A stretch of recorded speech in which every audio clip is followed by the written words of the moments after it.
नमस्कार, मैं वीना वर्मा हमारे यूट्यूब चैनल एस्ट्रो वीना पर आपका हार्दिक स्वागत करती हूँ।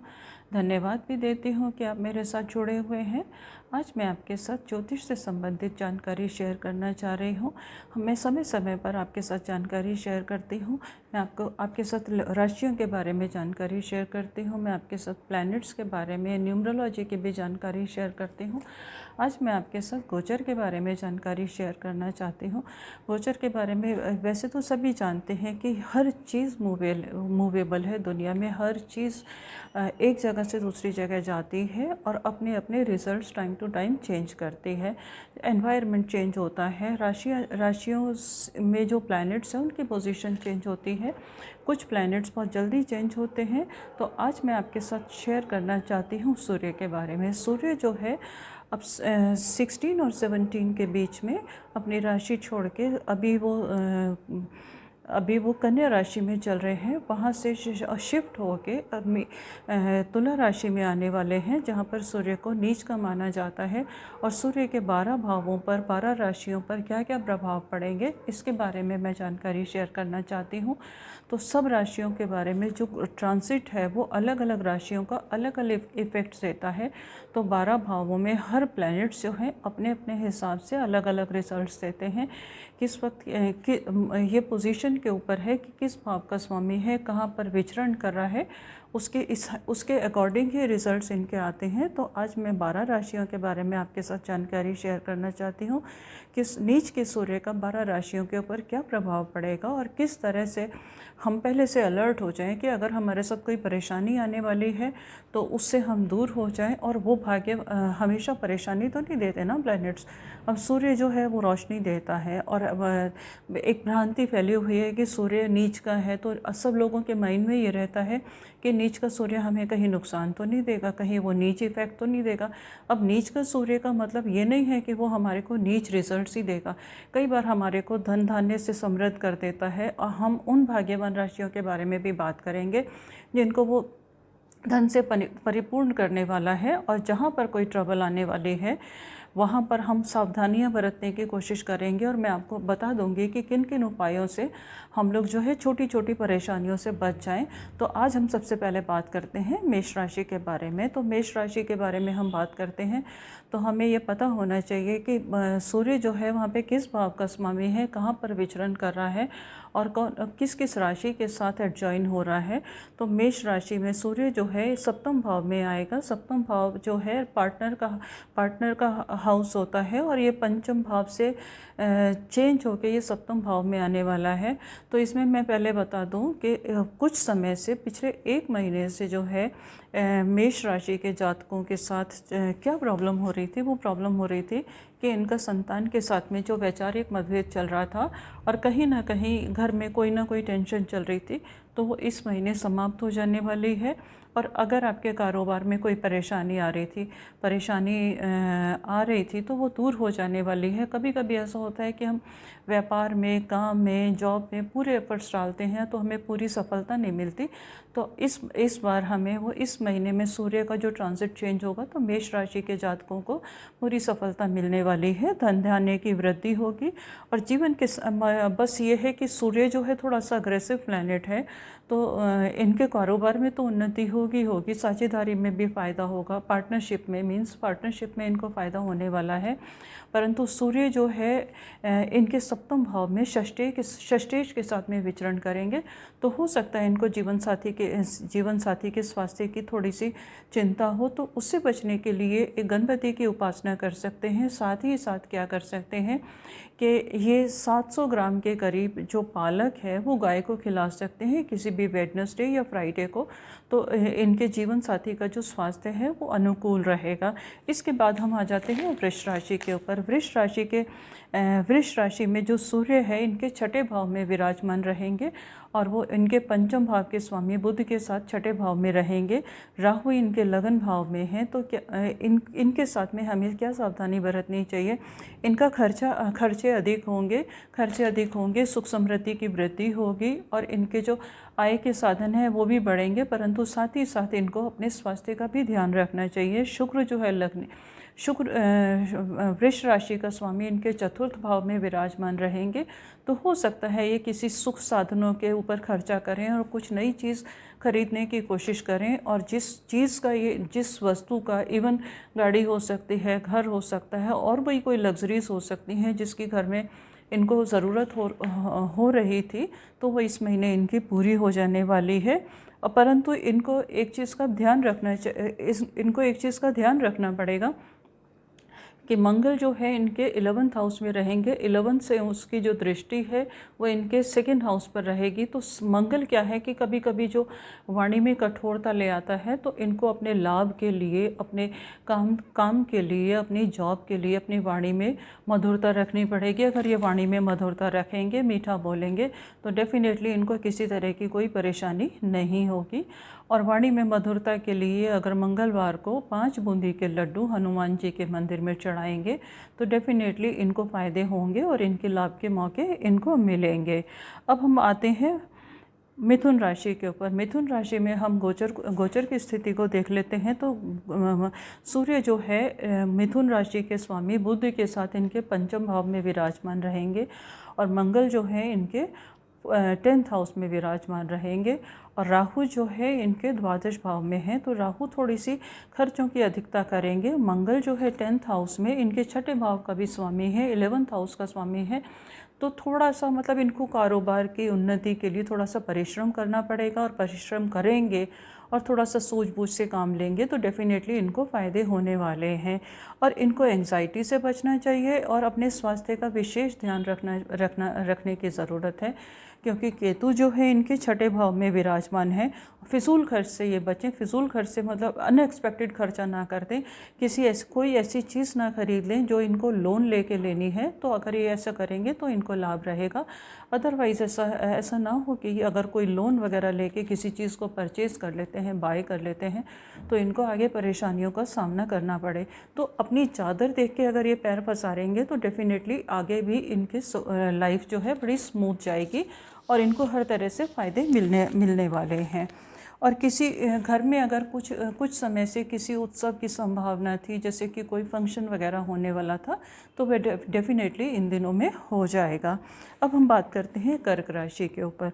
कर्क राशि में हम गोचर को देखते हैं तो शुक्र जो है इनके धन भाव में विराजमान है, और सूर्य जो है इनके 4th हाउस में बुध के साथ विराजमान है, और जो केतु है इनके 5म भाव में विराजमान है। राहु इनके 11 भाव में विराजमान है। तो देखो इनको कारोबार में उन्नति तो मिलेगी। राहु इनके 11th हाउस में है, तो डेफिनेटली इनको फ़ायदा देने वाले हैं। परंतु केतु जो है, केतु का क्या है कि चंद्रमा के साथ बहुत ज़्यादा अच्छा रिलेशन नहीं है। चंद्रमा को ग्रहण भी केतु ही लगाता है। अब केतु की दृष्टि इनके 1st हाउस पे यानी कि कर्क राशि पर पड़ी हुई है, तो थोड़ा सा इनका कॉन्फिडेंस जो है वो लो रहेगा। अगर ये अपना कॉन्फिडेंस बूस्ट कर लेते हैं तो डेफिनेटली इनको हर चीज़ में फ़ायदा होगा, और जो ये मुकाम चाहते हैं वो हासिल हो जाएगा। क्योंकि सूर्य जो है इनके 4th हाउस में विराजमान है और धन भाव का भी स्वामी है, और ये अपने उच्च भाव को देख रहा है, तो इनको कारोबार में उन्नति तो होगी। और जो ये चाहेंगे इनको आय के साधन भी बढ़ेंगे, इनकी इनकम भी बढ़ेगी। परंतु इनको कॉन्फिडेंस लूज़ नहीं करना चाहिए। अगर ये अपने आप को कॉन्फिडेंस लूज़ नहीं करते और कॉन्फिडेंट होकर काम करते हैं तो इनको आगे सफलता मिलेगी, और इनके पास जो है धन की वृद्धि होगी और कारोबार में उन्नति होगी। अगर इन्होंने कोई ज़मीन वगैरह खरीदने की कोशिश करी हुई है, जो काफ़ी समय से इन्होंने सोचा हुआ होगा, तो डेफिनेटली इस महीने वो खरीद सकते हैं, परचेज़ कर सकते हैं। स्थान परिवर्तन का भी योग बन रहा है, और अगर ये छोटे घर से बड़े घर में जाना चाहते हैं तो इनको सफलता मिलेगी। और अगर ये मतलब इनका जैसे कॉन्फिडेंस लो हो जाता है, तो उसके लिए अगर ये गणपति की आराधना करते रहेंगे तो डेफिनेटली इनको फ़ायदे होंगे।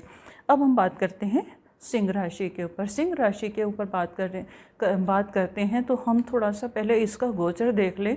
तो शुक्र जो है इनके सिंह राशि में ही विराजमान है, जो कि इनके 3rd हाउस का स्वामी है, और सूर्य जो है इनके थर्ड हाउस में है, तो इनका जो राशि परिवर्तन भी हो रहा है, तो इनका कॉन्फिडेंस तो बढ़ेगा बढ़ेगा, भोग के साधनों में भी वृद्धि होगी, परंतु इनको थोड़ा सा एंग्जाइटी से बचना चाहिए। पॉल्यूशन वाली जगह पर अगर ये नहीं जाएंगे तो इनके लिए बेटर रहेगा। लंग्स वगैरह का इस वक्त ये थोड़ा सा ध्यान रखें तो इनके लिए बहुत अच्छा रहेगा। शनि जो है इनके 6th हाउस में विराजमान है, तो थोड़ी सी इनको हेल्थ प्रॉब्लम हो सकती है, क्योंकि शनि की दृष्टि इनके 3rd हाउस पर भी पड़ेगी। तो हो सकता है इनको ब्रीदिंग वगैरह में अगर थोड़ी सी परेशानी हो तो ये प्राणायाम वगैरह करके अपनी इम्यूनिटी को बूस्ट करेंगे, तो इनको आगे कोई परेशानी नहीं होगी, इनकी हेल्थ जो है आगे बिल्कुल ठीक रहेगी। तो अपनी हेल्थ का विशेष ध्यान रखें। इनकम के सोर्सेज इनके बढ़ते चले जाएंगे, सुख साधनों पर भी वृद्धि होगी। और अगर इनका जो मंगल जो है वो भाग्य स्थान में विराजमान है, तो डेफिनेटली इनकी भाग्य की उन्नति और वृद्धि तो होनी है। और ये कहीं सुख साधनों पर तो खर्च करेंगे। अगर काफ़ी समय से इन्होंने प्लान किया हुआ है कि मेरे को ये व्हीकल ख़रीदना है या कोई लग्जरीज ख़रीदनी है, तो इस महीने वो डेफिनेटली ख़रीद लेंगे। और इनको अगर ये चाहते हैं इनके स्वास्थ्य जो है बिल्कुल ठीक रहे, तो स्वास्थ्य के लिए इनको क्या करना चाहिए कि शनिवार को ये किसी भी लोहे की कटोरी में शनिवार को तेल लें और उसमें अपना मुख देखें और वो शनि के मंदिर में जाके दान करें, शनि की मूर्ति के ऊपर चढ़ाएं, तो इनका स्वास्थ्य जो है वो थोड़ा सा नॉर्मल रहेगा, रेजिस्टेंस इनकी मजबूत हो जाएगी। और अगर ये फिज़िकल एक्टिविटीज़ करते हैं और तो इनकी रेजिस्टेंस मजबूत होगी, तो इनका स्वास्थ्य जो है वो बिल्कुल ठीक रहेगा। अब हम बात करते हैं कन्या राशि के ऊपर। कन्या राशि में अगर हम देखते हैं तो कन्या राशि में जो सूर्य जो है वो 2nd भाव में विराजमान है, बुध के साथ में विराजमान है, और जो शुक्र है वो 12th हाउस में विराजमान है। और इनका जो राहु जो है वो भाग्य स्थान में है, केतु जो है वो इनके 3rd हाउस में है, और मंगल जो है इनके 7th हाउस में है। तो इनको काफ़ी समय से ना एंग्जाइटी चल रही थी, इनके घर में रिलेशन भी ख़राब हो रहे थे और इतना ज़्यादा ये परेशान हो रहे थे, छोटी छोटी बातों पर इनको गुस्सा आ रहा था। तो गुस्से में इनकी थोड़ी सी कमी तो हो जाएगी। गुस्से में अभी हम सोचें कि पूरी तरह से कमी हो जाएगी तो वो अभी नहीं होने वाली है। सोर्सेज ऑफ इनकम इनके बढ़ेंगे, कंसंट्रेशन में थोड़ी सी इनको प्रॉब्लम हो सकती है। इनका मन जो है क्या है कि राहु की दृष्टि जो है 5th भाव पर आ रही है और यहाँ पर शनि विराजमान है। तो कई बार ऐसा होता है कि हम कुछ भी काम करने बैठते हैं, स्टडीज़ के लिए बैठते हैं, तो हमारा जो मन है वो भटकने लगता है, हम फोकस नहीं कर पाते। तो इनको अपना फोकस जो है वो बढ़ाना पड़ेगा। अगर ये स्टूडेंट्स हैं तो स्टूडेंट्स अपनी पढ़ाई करने से पहले थोड़ी देर के लिए अगर ये 10 मिनट के लिए भी मेडिटेशन करेंगे तो इनको रिजल्ट्स जो हैं बहुत अच्छे मिलने वाले हैं। रिज़ल्ट अच्छे मिलेंगे तो इनका फोकस बढ़ेगा और एजुकेशन में कोई इनको प्रॉब्लम नहीं आएगी। और यात्रा के इनके योग बन रहे हैं, समीप दूर की यात्राएं ये कर सकते हैं। और यात्राएं जो हैं एंजॉय करने के लिए करेंगे, कोई ऐसी धार्मिक यात्रा नहीं करने वाले, ये एंजॉयमेंट के लिए, अपना मूड चेंज करने के लिए यात्रा करते हैं। और अगर इस तरह की यात्रा करते हैं तो डेफिनेटली जो है इनका लाइफ जो है वो थोड़ा सा स्मूथ हो जाएगा। अब हम बात करते हैं तुला के ऊपर। तुला जो है क्या है, यहाँ पर जो सूर्य है वो इनके लगन भाव में ही विराजमान है और ये जो है लाभेश है, इनके 11th हाउस का स्वामी है। 11th हाउस का स्वामी होने से क्या है कि ये काफ़ी समय से परेशान चल रहे थे, इनके माइंड में टेंशन चल रही थी कि हम कारोबार से संबंधित टेंशन चल रही थी, रिजल्ट्स नहीं आ रहे थे, इनकम की इनको परेशानी हो रही थी। तो इनके लाभ भाव का जो स्वामी है वो लगन भाव में ही आ रहा है। तो ये थोड़ा सा एंग्जाइटी तो अभी भी रहेगी, अपने टेम्पर को ये थोड़ा सा लूज़ ना होने दे, अपने गुस्से को काबू में रखेंगे तो डेफिनेटली इनको फ़ायदे होंगे और फ़ायदे अपनी सूझबूझ से ये काम को वृद्धि कर सकेंगे। पीछे 1 महीने से इनके साथ में क्या हो रहा था कि जितना भी ये कोशिश कर रहे थे, एफर्ट जितना डाल रहे थे, तो उसके हिसाब से इनको रिज़ल्ट नहीं मिल रहे थे, क्योंकि सूर्य जो है इनके द्वादश भाव में विराजमान थे।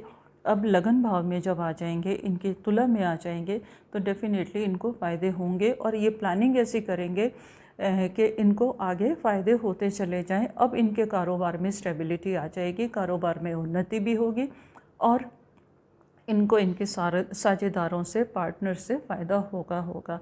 और अगर ये अधिक रिजल्ट्स लेना चाहते हैं तो इन्हें नियमित सूर्य को जल चढ़ाना चाहिए। सूर्य को जल ये तांबे के लोटे से चढ़ाएंगे और उसमें कुछ दाने चीनी के या मिश्री के डालेंगे तो डेफिनेटली इनका जो कारोबार है वो आगे उन्नति करता चला जाएगा और उसमें स्थिरता आ जाएगी। अब हम बात करते हैं वृश्चिक राशि के ऊपर। वृश्चिक राशि में केतु जो है वृश्चिक राशि में ही विराजमान है और राहु जो है इनके सप्तम में वृष राशि में विराज में है। बृहस्पति इनके सेकंड हाउस में है, तो धन का जो है सोर्सेज जो है इनके नियमित रहेंगे, जैसे बैलेंस में रहने वाले हैं। हम सोचते हैं, कई बार हम सोचते हैं कि हमारे को अपार धन मिल जाएगा, तो इनको धन मिलेगा, साथ ही साथ इनके खर्चे भी होते रहेंगे, क्योंकि शनि जो है इनके थर्ड हाउस में है, तो कहीं ना कहीं इनके जो खर्चे हैं वो बढ़ते रहेंगे। कुछ लग्जरीज के ऊपर खर्चे होंगे, कुछ अनएक्सपेक्टेड खर्चे आने वाले हैं। सूर्य जो है इनके द्वादश भाव में विराजमान है, यहाँ पर भी ये खर्चों में थोड़ी सी वृद्धि करने वाले हैं और इनको कर्म से भी फ़ायदा होने वाला है। इनके कारोबार में स्थिरता वृद्धि आने वाली है और पार्टनर के साथ इनको क्या है, थोड़ा सा अपना सामंजस्य बना के रखना चाहिए। केतु जो है थोड़ा सा एंग्जाइटी इसको हो जाती है, कभी कभी इनसिक्योरिटी हो जाती है। राहु जो है वो बहुत क्लेवर प्लैनेट है, तो लेडीज़ के साथ इनको फ़ायदा होगा क्योंकि शुक्र की राशि में राहु बैठे हुए हैं। शुक्र जो लेडीज़ को रिप्रेजेंट करता है, लेडीज़ से इनको फ़ायदा होगा, परंतु इनसिक्योरिटी अपने माइंड में से निकाल दें, अपना कॉन्फिडेंस बूस्ट करके रखें और ये ध्यान रखें कि जब तक ये नहीं सोचेंगे इनका कुछ नुकसान नहीं हो सकता। अगर इस बात को ये मान के चलेंगे तो इनको कोई परेशानी नहीं आने वाली है और इनके कारोबार में स्थिरता आ जाएगी। खर्चों को इनको बैलेंस बना के चलना पड़ेगा, बजट बना के चलना पड़ेगा, क्योंकि अनएक्सपेक्टेड खर्चे इनके पास आ सकते हैं। सोर्सेस ऑफ इनकम में इनको कोई परेशानी नहीं होने वाली है। तो ये अगर अपने गुरु की आराधना करेंगे या गुरु का रत्न भी धारण करेंगे तो इनको फ़ायदा होने वाला है। अब हम बात करते हैं धनु राशि के ऊपर। धनु राशि में बृहस्पति जो है, बृहस्पति धनु राशि का ही स्वामी है, ये धनु राशि में ही विराजमान है और केतु जो है इनके द्वादश भाव में विराजमान है। राहु इनके छठे भाव में विराजमान है और इनको जो है इनको कारोबार से उन्नति होगी, डेफिनेटली उन्नति होगी जितना ये चाहेंगे, क्योंकि सूर्य जो है इनके भाग्य स्थान का स्वामी होने के बाद इनके 11th हाउस में है, तो भाग्य से वृद्धि होगी, इनके कारोबार में उन्नति होगी, जितना ये चाहेंगे इनको लाभ मिलते चले जाएंगे। शुक्र इनके भाग्य स्थान में विराजमान है, इनका राशि परिवर्तन भी है, तो डेफिनेटली इनके बहुत सारे रुके हुए काम इस वक्त में पूरे हो जाएंगे और इनको जो है इनके मन में जो है सात्विक विचार आएंगे, क्योंकि केतु जो है द्वादश भाव में विराजमान है। हो सकता है इनके माइंड में आ जाए कि मैं कुछ डोनेशन करूं, मैं चैरिटी करूं या मैं कुछ गरीबों के लिए ऐसा करूं। अगर ऐसा करते हैं तो आगे इनको और लाभ मिलेंगे ही मिलेंगे। और अगर ये अपने कारोबार में उन्नति चाहते हैं तो इनको दुर्गा की उपासना करनी चाहिए। दुर्गा की उपासना से इनको लाभ के मौके बार बार मिलते रहेंगे। अब हम बात करते हैं मकर राशि के ऊपर। मकर राशि का स्वामी जो है शनि जो है, यही इनके मकर राशि में ही विराजमान है। बृहस्पति जो है इनके द्वादश भाव में विराजमान है और सूर्य और बुध जो है इनके 10th हाउस में विराजमान है और शुक्र जो है इनके अष्टम हाउस में विराजमान है। तो ये अपनी मेहनत से आगे सफलता हासिल करेंगे। जितनी ये मेहनत करेंगे उसके अकॉर्डिंग इनको सफलता मिलती चली जाएगी। धन की इनको कोई कमी नहीं होने वाली है।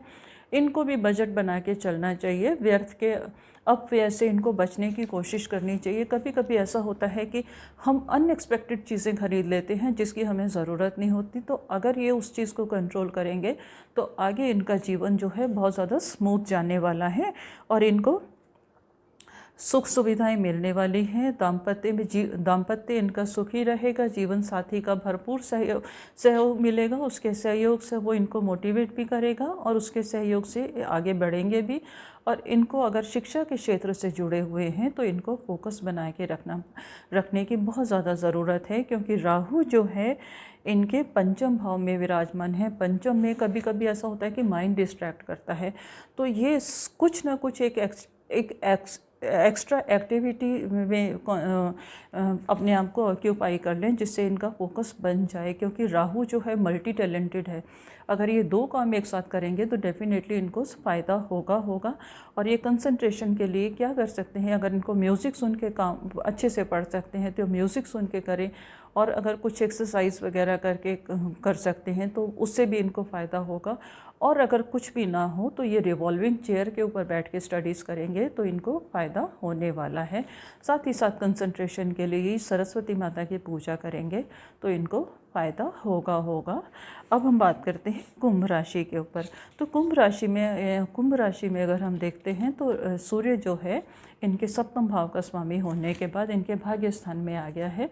अब कुंभ राशि के जातक जो है काफ़ी समय से परेशान चल रहे थे, सोर्सेज ऑफ इनकम उनके रुके हुए थे, तो वो उनके पूरे होने वाले हैं। धन का लाभ इनको अपूर्व धन की प्राप्ति होने वाली है। जितना ये चाहेंगे, इनकी जो आर्थिक कठिनाइयाँ कुछ समय से चल रही थी वो डेफिनेटली पूरी हो जाएंगी और इनकी आर्थिक उन्नति इस वक्त लिखी हुई है।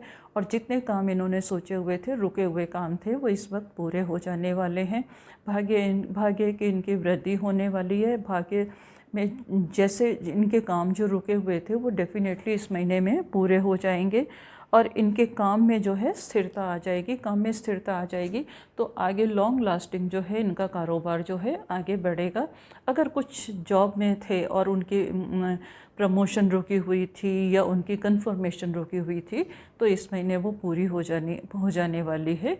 इनके लिए सिर्फ 2 उपाय हैं। एक तो सूर्य की आराधना करें। सूर्य की आराधना के लिए ये तांबे के लोटे से थोड़ी सी रोली डालकर उसको जल चढ़ाएंगे तो इनके लिए अच्छा रहेगा। और साथ ही साथ अगर पक्षियों को दाना भी डालते रहेंगे तो वो भी इनके लिए बहुत लाभदायक रहेगा। अब हम बात करते हैं मीन राशि के ऊपर। मीन राशि में जो है सूर्य जो है इनके अष्टम भाव में विराजमान है और शुक्र जो है इनके छठे भाव में विराजमान है और इन दोनों का राशि परिवर्तन है। अब क्या है कि ज्योतिष में कई लोग बोलते हैं कि छठा भाव जो है बीमारियों का भाव है। हम इसको कंपटीशन का भाव मान के चलेंगे। कंपटीशन में जो इनके रुके हुए काम थे, इनकी सूझबूझ से, इनके विल पावर से वो आगे पूरे होने वाले हैं। और इनको अगर किसी को किसी तरह की कोई हेल्थ इश्यूज़ इनके आए हुए थे, लाइफ में कुछ हेल्थ प्रॉब्लम चल रही थी, तो ये अपनी एक्टिविटीज़ से, अपनी रेजिस्टेंस से उनसे सब पार हो जाएंगे। हेल्थ जो है इनकी ठीक हो जाएगी, इम्यूनिटी इनकी बढ़ जाएगी और इनकी विल पावर जो है इस महीने स्ट्रांग होने वाली है। और इनको जो है समाज में सम्मान मिलने वाला है और इनके सोर्सेज ऑफ इनकम बढ़ने वाले हैं। सोर्सेज ऑफ इनकम बढ़ेंगे तो डेफिनेटली आर्थिक उन्नति इनकी होगी और जो रुके हुए काम थे वो इस समय में पूरे होने वाले हैं और किसी सीनियर पोजीशन के इंसान से इनको फ़ायदा होने वाला है। तो इनके लिए सिर्फ एक छोटी सी सलाह है, अगर ये आगे बढ़ना चाहते हैं और इनके कुछ काम रुके हुए हैं तो अपने से बड़ों का अगर ये सम्मान करते रहेंगे, उनको रिस्पेक्ट देते रहेंगे तो डेफिनेटली इनको फ़ायदा होगा। और घर में अगर कोई बड़ा नहीं है तो हमारे मंदिरों में जो बुज़ुर्ग पुजारी हैं उनका सम्मान करें, उनकी ब्लेसिंग्स लें तो इनको आर्थिक उन्नति मिलेगी। इनके काम जो हैं रुके हुए वो पूरे हो जाएंगे और इनकी सभी चीज़ें जो हैं इस महीने में पूरी हो जाएंगी। और यही विशेष मैं करती हूँ कि जितने भी लोग हैं उनकी सभी कामनाएं पूरे हों। इसके साथ ही मैं आपसे विदा लेती हूँ। एक नई जानकारी के साथ आपके सामने फिर से हाजिर होंगी। धन्यवाद। अगर आपको मेरी यह जानकारी पसंद आई है तो उम्मीद करती हूँ कि आप इसको लोगों के साथ